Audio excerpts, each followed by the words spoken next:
despite the fact that the market's at an all-time high and there's this bull market, it certainly doesn't feel like a bull market. In fact, it feels like quite a depressed down market. The world is we're in a doomy, gloomy place, both in South Africa and globally. Yet markets keep rallying, especially the South African market. So we decided to try and understand what shares are driving the market in South Africa. So we plotted over the last year the monthly performance of the all-share index versus the number of shares that outperform the index.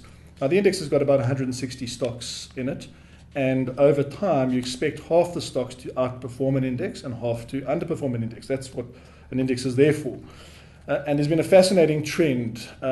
As in better performing months or strong performing months, very few shares outperform the index. In other words, the index has been driven by a few select shares. In average to poorer months, where the market has done okay to negative returns, there are more and more stocks outperforming the index. 2 months where you have big negatives and lots of stocks outperform the index.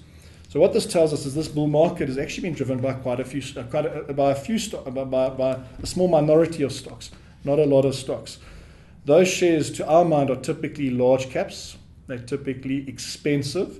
They are owned and loved by foreigners. They include our cash retailers, Mr. Price, Shoprite. They include Naspers. They include SAB Miller, BAT. These are the types of shares that are driving our market up. So while the market's at an all-time high, most shares have not participated in this, and in our mind are actually representing some kind of investment opportunity. They're lagging behind the market. So where does investment risk sit? Investment risk sits in these well-loved but expensive shares in the market, in the sectors in the market, and investment opportunity sits in the rest of the market that's underperforming. So if I was a hedge manager, which we're not, I would be longing the underperformers and I would be shorting the expensive stocks.